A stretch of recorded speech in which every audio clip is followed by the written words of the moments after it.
হলে আধ্যাত্মিক জ্ঞানটো যোগ দিলে সেইকাৰণে মানৱতা সম্পূৰ্ণ হ'বলৈ হলে আধ্যাত্মিক জ্ঞান লাগিব আৰু ভাগৱত পঢ়িলে আমাৰ সেই গুণটো আহিবনে আহিব কেনেকে আপোনালোকে আজি 5 মাহ মানৰ আগৰ পৰা ভাগৱত পাতিম বুলি আলোচনা চক্ৰ পাতিলে ইয়াত ৰাইজ আহিলে মহিলাসকলক মাতিলে যুৱক যুৱতীসকলক মাতিলে সেই দিনাখনেই ভগৱানে গম পালেই তেখেতক যে আপোনালোকে ইয়ালে আহ্বান জনাইছে সেই দিনাখনেই গম পালে আৰু সেই দিনাখনৰ পৰাই আপোনালোকৰ প্ৰভু ভগৱন্তই কৃপা কৰিলেই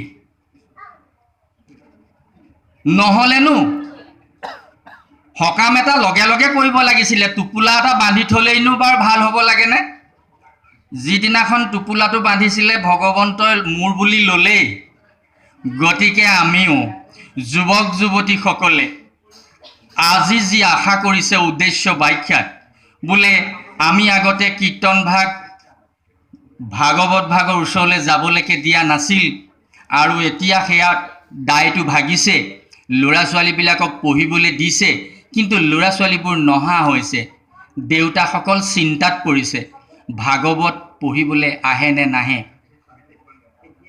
আমি মনুষ্যত্বৰ শ্ৰেষ্ঠ যদি পাবলৈ হয় আপুনি নাচাৰ বিজ্ঞানী হলেও আধ্যাত্মিকতা লাগিব আপুনি ডক্টৰেট হৈছে আপোনাৰ আধ্যাত্মিকতা লাগিব নহলে মানৱ জীৱনটো উত্তৰণত সহায় নহয় সেই কাৰণে আমি এই যুৱক যুৱতীসকলে ভাগৱত পাঠৰ দ্বাৰা শংকৰদেৱে 81 বিধ ভক্তিৰ কথা উল্লেখ কৰিছিল যদিও কিমান ভক্তি 81 বিধ নোৱাৰিম ইমান তাৰে চাই 9 বিধ থলে সেইকাৰণে আমি 9 বিধ ভকতি কৰিব লাগে কিন্তু 1 নম্বৰত কি থাকিল তাকেই চাওঁ 1 নম্বৰত ক'লে শ্ৰৱণ কীৰ্তন গতিকে 1 নম্বৰটোকে কৰাই ভাল 1 নম্বৰটো কৰিব পাৰিলেও আৰু আছে 8 বিধমান কিন্তু সেয়ালে নগলো আমি যদি এয়াও কৰিব পাৰোঁ তেতিয়া কৃপা হয় কেনেকে যিবোৰ কথা মই আগৰ মিটিং কেইখনমানত কৈ থৈ আহিছিলোঁ আজি আকৌ ইয়াত শুনা কিজনে যদি কয় বোলে সেইজনে আকৌ ভাষণ একেখিনিহে দেই তাতো ক'ব ইয়াতো ক'ব সেই ৰাইজে নুশুনা কথাখিনি ইয়াৰ যুৱক যুৱতীয়ে শুনিব লাগে সেইকাৰণে মোৰ ক'বলৈ বাধ্য হ'ব লগা হৈছে কেলে যে আমাৰ জীৱনটো দেউতাই মায়ে আমাৰ জীৱনটোৰ ওপৰত চিন্তা কৰিব লাগিছিল আগতে কিবা কাৰণত নহ'ল এতিয়া কিন্তু যথেষ্ট চিন্তা কৰিছে এতিয়া মা দেউতাই যথেষ্ট চিন্তা কৰিছে আৰু সেই কাৰণে ভাগৱত পাঠৰ সম্ভৱ হৈছে আমি কিন্তু এতিয়াই কৰিম কিয় মই এটা কথাই কৈছোঁ যে আমি সমাজখন পাতি যেতিয়া আছোঁ এই সমাজত ভাল ল'ৰাৰ প্ৰয়োজন হৈছে আমাক ভাল ল'ৰা ছোৱালী লাগে এতিয়া ভাল ল'ৰা ছোৱালী ক'ত পায় সেইটোহে কথা এতিয়া আমি কিন্তু কোনোবাই কৈছোঁ জানো বাৰ আমাৰ ল'ৰা ছোৱালীকেইটা বেয়া বুলি আৰু আপোনালোকেতো বিচাৰে ছোৱালী এজনী দিব হৈ আছে আপোনালোকেতো চিধাই কয় ভাল ল'ৰা এটা পালে ছোৱালীজনী দিম বুলি নকয় জানো চবকে ভাল ল'ৰাহে লাগে আৰু যাৰ ল'ৰা এটি আছে সেইজনে আকৌ কৈছে বোলে ভাল ছোৱালী এজনী পালে মোৰ ল'ৰাটিলে বিয়া পাতিব লাগে তেখেতকো ভাল ছোৱালীহে লাগে বেয়া কাকোৱেই নালাগে হয়নে মই ভাবিছোঁ ল'ৰাও হওক ভাল ছোৱালীও হওক ভাল তেতিয়া আমি আৰু অসুবিধাত নপৰোঁ কেনেকে মই সিদিনাখন কৈছিলোঁ এখন সভাত যে আমি ইয়ালে যে পৃথিৱীলৈ অহাৰ আগমুহূৰ্তত মা দেউতাই যেনেকুৱা চিন্তা কৰিব লাগিছিল কিন্তু তাতকৈ বেছি চিন্তা কৰিছে এতিয়া কেলে আগতে কি হয় জানে ল'ৰা পোৱালি এতিয়া ল'ৰা এটি হৈছে সেই ল'ৰা পোৱালিটো বুজিছেনে কেনেবাকৈ বেমাৰ আজাৰ পৰে বুলি বাপেক মাকে হেৰো মৰে যেন দেখে ডাক্তৰৰ ওচৰলৈ লৈ যায় এতিয়া ডাঙৰ হ'লত সেই ল'ৰাটোৱে বাপেক মাকে কি ভাবে জানে সি এতিয়া মাৰে যেন দেখি আছোঁ সি এতিয়া মাৰে যেন দেখি আছোঁ হৈছে নাই তেনেকুৱা ঘটনা হৈছে সেইটোকে নাইকিয়া কৰিবৰ কাৰণে এইভাগ কৰ্ম কৰিলে কামত আহে কেনেকে ল'ৰা ছোৱালীবিলাকে বিয়া কৰাৰ আগতে শৰণ ভাগ ল'ব লাগে শৰণ কেলে ল'ব লাগে? ভাগৱতত লিখা আছে, আপোনালোকে যদি ৰত্নাৱলী পুথিখন পঢ়ে, বৰ ভাল পুথি, পঢ়িব। শৰণটো একেবাৰে তাত শেষত দিয়া আছে। শৰণটো কেলে ল'ব লাগে? আমি যে ইয়ালৈ আহিলোঁ, ঈশ্বৰৰ ওচৰত নামটো লগাবই লাগিব। যদি নামটো ঈশ্বৰৰ ওচৰত লগাই নথওঁ, তেতিয়াহ'লে ভগৱন্তই নাজানিব আমি ইয়ালৈ আহিলোঁ বুলি। সেইকাৰণে তেখেতক জনাই দিয়াটো ভাল। আমাৰ স্কুল আছে, স্কুলত ল'ৰা ছোৱালী নাম লগায়। আমাৰো এখন স্কুল সদৃশ সত্ৰ আছে। সত্ৰত প্ৰভুসকলে ঈশ্বৰৰ পথ দেখুৱায়। সেইকাৰণে বিয়াৰ আগতে শৰণটো ল'ব লাগে। মই কৈছোঁ যে ভৱিষ্যত প্ৰজন্মৰ উত্তৰণৰ ইয়াৰ প্ৰভাৱ আছে নাই ভাগৱত পাঠৰ, তাকে ক'বলৈ গৈছোঁ। যদি এতিয়া আপোনালোকক সুধিব ইয়াত, মই শৰণ লোৱা নাই, ভাগৱত পঢ়িব পাৰিম নে নোৱাৰিম? সুধিবই, পাঠকী সুধিব এতিয়া ল'ৰাবোৰলৈকে আহি, মই শৰণ নাই লোৱা, ভাগৱত পঢ়িব পাৰিম নে নোৱাৰিম? আহিলেই দিগদাৰ, পাৰিবি বুলি ক'লেও দিগদাৰ, নোৱাৰিবি বুলি ক'লেও দিগদাৰ, হয়নে নাই? গতিকে পাৰি নে নোৱাৰি সেইটো আমি এটা উদাহৰণ চাই কৰি দিম। এতিয়া মই উদাহৰণটো আনতো কৈছোঁ সহজ সৰলভাৱে বুজি পাবলৈ। ল'ৰাবিলাকক কৈছোঁ তোমালোকে শৰণ ল'ব লাগে নে নালাগে তাকে চাবা, ল'লে কি হয় নল'লে কি হয় সেইটোও চোৱা। আপোনালোকৰ বছাকুমাৰ গাঁওখনতে এখন স্কুল আছে, স্কুলখনতে ল'ৰা ছোৱালী 100 আছে। 100 ল'ৰা ছোৱালী তালৈ আহিয়ে আছে। তাৰে কিন্তু 4জন শিক্ষক ল'ৰা ছোৱালী এদিন স্কুলৰ পৰা 11টা বজাতে গুচি আহিলে। সেই ল'ৰাকেইটা ঘৰলৈ গুচি আহিলত আমাৰ আকৌ যুৱ সংঘৰ ল'ৰাকেইটাই শিক্ষকক সুধিলে, 11 বজাত যে স্কুলৰ পৰা ল'ৰা 4টা গুচি আহিলে, এই ল'ৰাকেইটাক আপুনি কিয় সোনকালে পঠিয়াই দিলে? স্কুল কেইটাত ছুটি হয়? বোলে স্কুল 1:30 বজাত ছুটি হয়। 11টা বজাতে যে 4টা ল'ৰা গুচি আহিলে কাৰণটো কি? বোলে সেই 4টা ল'ৰা কোন ল'ৰাকেইটা মই বিচাৰিলেহে গম পাম, ৰ'বা। ৰেজিষ্টাৰ বুকখন উলিয়াই পেলাই চালে সেই ল'ৰা 4টাৰ নাম স্কুলত নাই। সেইকাৰণে সিহঁতি স্কুলত কেতিয়াবা যায়, কেতিয়াবা নাযায়, শিক্ষকে গুৰুত্বও নিদিয়ে। বোলে এই 4টা ল'ৰাৰ নাম নাই, এনেকৈ ক'লে। প্ৰধান শিক্ষকে ক'লে নাম নথকা ল'ৰাকেইটা 11 বজাত গৈ যদি বাটত এক্সিডেণ্টো হয় তাৰ ৰিক্স মই নলওঁ। হেডমাষ্টৰে ৰিক্স নল'লে সেই ল'ৰা 4টাৰ। আমিও যুৱক যুৱতীসকল ইয়ালৈ আহিলোঁ নহয় পৃথিৱীলৈ আজি কেইবছৰমানৰ আগতে। আপোনালোকে নামটো লগালে নে নাই? ভগৱানে ৰিক্স নল'ব, 4টা ল'ৰাৰ নাম কিন্তু ৰিক্স নল'লে হেডমাষ্টৰে। আপুনি ইয়ালৈ আহিলে নহয়, নামটো লগালে নে নাই ঈশ্বৰৰ ওচৰত? যদি নাই লগোৱা, ভগৱানে ৰিক্স নল'ব। ভগৱানে ৰিক্স নল'লে ভকতে ক'ৰপৰা ৰিক্স ল'ব? সেইকাৰণে ভকতে নাখায় অশৰণীয়া হাতে। বোলে ভগৱানে ৰিক্সেই ল'ব নোৱাৰিলে মই কেনেকৈ ল'ম বুলি ভকতে কৈ দিয়ে, বোলে মই অশৰণীয়া হাতে নাখাওঁ। সেইকাৰণে অশৰণীয়া ল'ৰা হাতে নাখায় তেখেতলোকে। শৰণটো লৈ লওক, একো ডাঙৰ কথা নহয় নহয়। ঈশ্বৰৰ ওচৰলৈ যাওক, ঈশ্বৰৰ ওচৰত আশ্ৰয়, শৰণ শব্দৰ অৰ্থ হ'ল আশ্ৰয়। লওক, লৈ আপুনি ভাগৱত পঢ়ক, ইয়াতো পঢ়ক, মই নপঢ়িবলৈ কোৱা নাই। ভাল আৰু গাটো ধুই পেলাই ভাগৱত পঢ়িলে ভাল আৰু, হয়নে নাই? এতিয়া গা ধুই পঢ়িম নে নোধোৱাকৈ পঢ়িম তেনেকুৱা নিচিনা কথা যেনিবা। গতিকে সেইটোত মই আপত্তি কাকো কৰা নাই।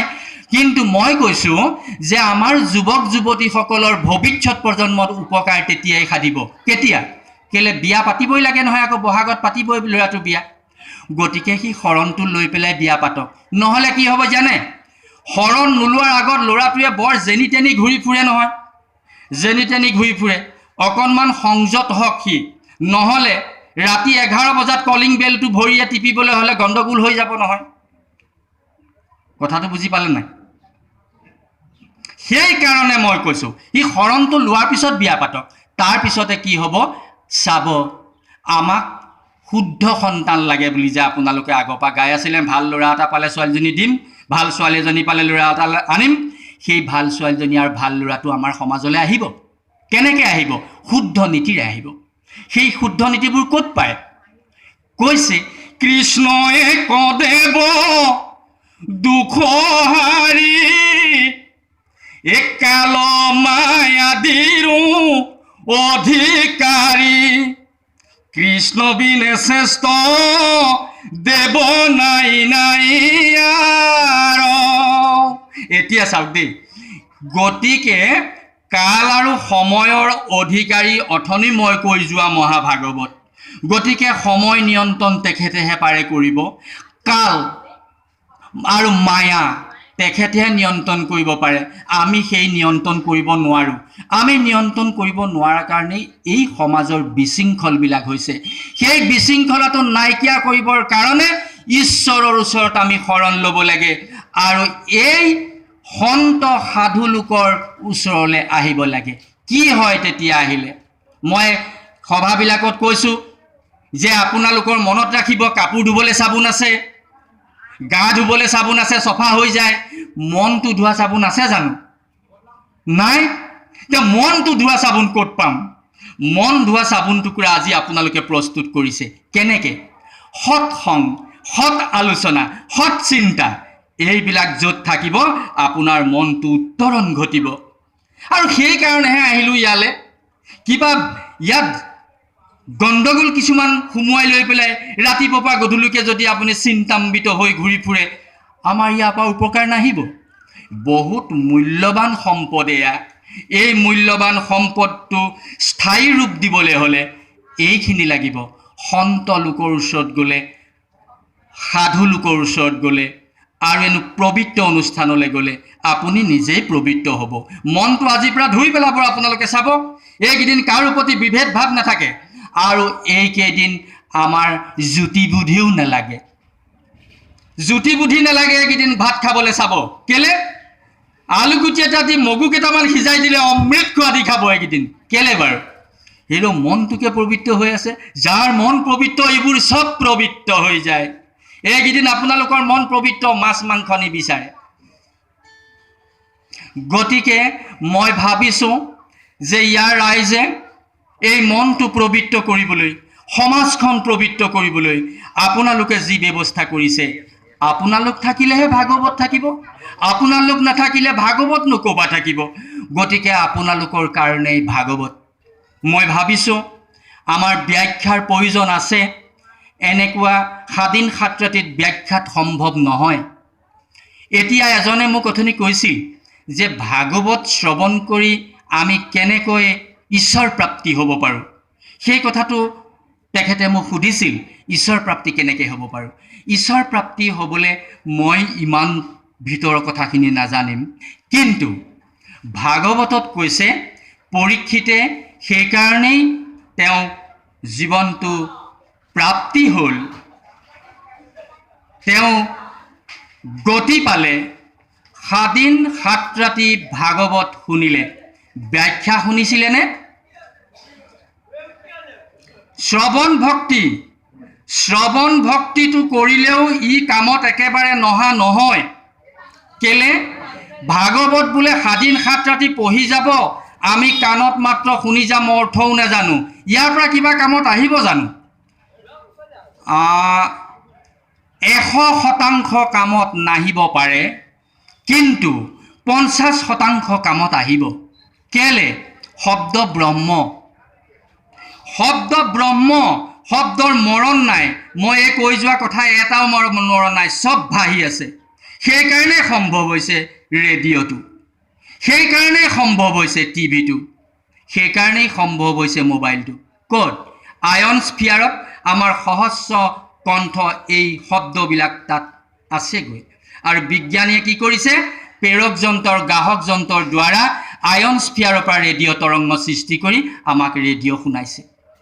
গতিকে আপোনালোকৰ ইয়াত যেতিয়া ভাগৱতৰ প্ৰথম স্কন্ধ বা দ্বাদশ স্কন্ধলৈকে ভগৱানৰ আৰম্ভণি বা আবিৰ্ভাৱৰ পৰা তেখেতৰ বৈকুণ্ঠ পৰায়ণলৈকে আৰু ভাগৱত তত্ত্ব দৰ্শনৰ পৰা ভাগৱত মুক্তিলৈকে যেতিয়া এই বাক্যবিলাক উচ্চাৰণ হৈ থাকিব, আপোনালোকৰ এই বায়ুমণ্ডলবোৰ পৰিষ্কাৰ হৈ যাব। ইয়াত থকা গছ লতিকায়ো গতি পাব, আপোনালোকেও গতি পাব। সেইটো কোনে কৈছে? ভাগৱতত কৈছে। কি বুলি? মই এফালৰ পৰা গাই গ'লে দেৰি হ'ব নহয়। ভগৱান কৃষ্ণই প্ৰহ্লাদক কৈছিলে, ভাল ল'ৰা এটা লাগে, ভাল ল'ৰা হ'লে ভাল কামত আহে। আপোনালোকৰো ভাল ল'ৰা। আমাৰতো শিক্ষকে চাৰ্টিফিকেট দিওঁৱেই, ভাল বুলিয়েই দিওঁ, তলত লিখি দিওঁ ভাল বুলি, গুড বুলি লিখি দিওঁ, আৰু লাগিলে গুড নহওকেই। ভগৱানে কিন্তু এজনক লিখিলে নাম, সুন্দৰকৈ কৈছে, প্ৰহ্লাদক, ভাল ল'ৰাৰ কাৰণে। তেওঁ গৈ কৈছিলেগৈ প্ৰহ্লাদক যে প্ৰভু, মোৰ দেউতাই বৰ বেয়া কাম অলপ কৰিলে, আপোনাক গদাৰে কেবাকোবো মাৰিলে আৰু অনবৰত আপোনাক বেয়া গালিয়ে পাৰি থাকে, ইয়াৰ পৰা মোক কিবা এটা উপায় দিয়ক আৰু দেউতাক কষ্ট নিদিব। এই পৰম বৈষ্ণৱ তই পুত্ৰ ভলি যাৰ, 21 পুৰুষ তই কৰিলি উদ্ধাৰ। তই অকল দেউতাক উদ্ধাৰ কৰিবৰ কাৰণে তই মোৰ পৰা বস্তু বিচাৰিছিলি, নেলাগে নহয়। তই তোৰ দেউতাৰ পৰা এতিয়া 21টা পুৰুষ উদ্ধাৰ হৈ গ'ল। ভাল ল'ৰা লাগে, আমাৰ ভাল ল'ৰাই দেউতাকৰ হৈ কৰ্ম কৰিলে 21টা পুৰুষ উদ্ধাৰ হৈ যায়। আৰু কি কৈছে যে আমাৰ এই শব্দবিলাকেও কৰিব পাৰে নেকি তেতিয়াহ'লে ইয়াত পৰিষ্কাৰ? এজন ভাল মানুহ সেইপিনে গৈ থাকিলে জীৱ জন্তুবিলাকেও দৰ্শন হয়, যদি জীৱ জন্তু মুক্তি, গছৰ ছাঁত যদি সেইজন মহাপুৰুষ ৰয়গৈ গছজোপাৰ মুক্তি, আৰু আপোনালোকে যদি দৰ্শন কৰে আপোনালোকো মুক্তি, দৰ্শনে মুক্তি লাভ। এয়া কি কথা? শুনক ভাগৱতে কি কৈছে কৈ দিম। এ তোৰ সম ভক্ত যিটো উদাৰ চৰিত্ৰ, কৃত পতংগকো তই কৰ পবিত্ৰ। দেখিলে আপোনালোককতো কৰিলেই, কৃত পতংগকো পবিত্ৰ কৰি পেলালে। আমাক তেনেকুৱা লাগে, সেইকাৰণে ভাগৱত পাঠ হৈ থাকিলে কৃত পতংগৰ পৰ্যন্ত উদ্ধাৰ হয়, আনহে নালাগে। ভাগৱতত কৈছে ব্যাখ্যা, ভাগৱত ব্যাখ্যা শুনি গোকৰ্ণ উদ্ধাৰ হোৱা নাই। ভাগৱত শ্ৰৱণ কৰি 7 দিন 7 ৰাতি ভাগৱত শ্ৰৱণ কৰি এপাপ দুপাপকে 7 পাপ ফুটি তেখেতৰ আত্মাই সদগতি পুৰা প্ৰমাণ দেখুৱাই থৈ গ'ল ভাগৱতত। গতিকে ইয়াত ভাগৱত পাঠ হ'ব, ইয়াত একো থাকিব নোৱাৰে। কৈছেই নহয় ভগৱন্তই যে চাবি কলিক কৈ থৈ গৈছিলে। কোনে? আমাৰ ৰজাই পৰীক্ষিতে কৈছিল যে সাৱধান কলি, তোকতো মই কাটিয়ে পেলাব লাগে, কিন্তু তই নেকাটো বাৰু, তোক ৰাখিলোঁ, এইকেইটা জেগাত তই থাকিবি। সেইকাৰণে কলিৰ স্থান কেইটামান আছে, সেইকেইটা স্থানতে কলি প্ৰৱেশ আছে। সেই কলি য'ত য'ত কলি থাকে তাত যদি কেনেবাকৈ ৰাম নাম উচ্চাৰণ হৈ যায়, কলি তাত থাকিব নোৱাৰে। আজি আপোনালোকৰ ইয়াত কালিলৈ প্ৰায় যেতিয়া ঈশ্বৰৰ নাম উচ্চাৰণ হ'ল, ইয়াত আৰু কলি প্ৰৱেশ কৰিব নোৱাৰে, ইয়াত কলি থাকিব নোৱাৰিব। ভাগৱতৰ কথা, বিষ্ণু দূতে আহি তেখেতক ৰখি থাকিব, ভকতক ৰখি থাকিব। ভাগৱত এনেকুৱা এভাগ পুথি, যি ভাগ পুথি পঢ়িলে আপোনালোকৰ জ্ঞান গৰিমাই নহয়, পৃথিৱীৰ উত্তৰণৰ দিশত যায়। ক'ত? দধ্যিচি মুনি। সেই 10 টকা পইচা বিচাৰিছিলোঁগৈ ভাগৱতৰ কাৰণে, কিমান কষ্টৰ মাজেদি দিছোঁ হওক। বহুতে দিবলৈকে মন নকৰে, কোনোবাই দিছে যদিও ককৰ্থনাৰ মাজেদিহে দিছে। কিন্তু সেই ভাগৱতখনত কি দেখুৱাইছে জানে? দধ্যিচি মুনিৰ ওচৰলৈ গ'ল, এইবোৰ কৈ থাকিলে অন্ত নাই, মই সময় চাবলগীয়া হ'ল, 2:15 হ'ল। গতিকে দধ্যিচি মুনিৰ ওচৰলৈ গ'ল যে আমাক ৰক্ষা কৰক। বোলে কি? বোলে আপোনাৰ হাড়ডাল আমাক দিব লাগে। বোলে কেলে? বোলে আপোনাৰ হাড়ে বজ্ৰ বনাব লাগিব, তেতিয়া আমাৰ দেৱতাসকল ৰক্ষা কৰিব, বৃত্তাসুৰ মৰিব। হয় নেকি? লওক তেতিয়া। দেখিলে লগে লগে তেওঁ সেইখিতেই দেহ ত্যাগ কৰিছে আৰু তেখেতৰ হাড়ডাল দি দিছে পৰৰ কাৰণে। পৰৰ কাৰণে কান্দিব পাৰিলে কান্দোনেও সুখ পায়। আমি পৰৰ কাৰণে কান্দিব লাগে। এতিয়া আকৌ কেনেকৈ কান্দো জানে? ব্যক্তিকেন্দ্ৰিক হ'লোঁ, ঘৰে ঘৰে ব্যক্তিকেন্দ্ৰিক হ'লোঁ। আপোনালোকৰ ঘৰত দুপৰীয়া মই গৈ বহিছিলোঁগৈ, আনিলে নহয় মাছ এটা। এতিয়া মাছ কুটা খবৰ কেনেবাকৈ পাই গ'লে মোক ভাত খাবলৈ ক'ব লাগিব, সেইকাৰণে মাছটো ৰেপি ৰেপি কাটিছে, মই শুনো বুলি। হয়নে নাই? এতিয়া হ'ল ব্যক্তিকেন্দ্ৰিক হৈ পৰিলোঁ, বুজিছে? ওচৰতোকো মই মাছ এসাঁজে ভাত খুৱাব নোৱাৰা হ'লোঁ। এইখন সমস্যাত পৰি এতিয়া আমি ইয়াৰ পৰা পৰিত্ৰাণ পোৱাৰ উপায় কি আছে? সেয়াই হৈছে এই আমি কৈ যোৱা কথা। ভাগৱতত কি আছে? ভকতৰ মহত্ব কথা লিখা আছে। যি ভকতক দেখিলে, এতিয়া নিন্দা কৰা মানুহ বহুত আছে, ভকতক দেখিলে সেইটি গ'ল, সেইটিহে বুলি কয়, এনেকৈ বুলি কয়। সেই ভকতক নিন্দা কৰিলে কি হয়, তাৰ উত্তৰ কি সুন্দৰকৈ লিখা আছে। ক'ত?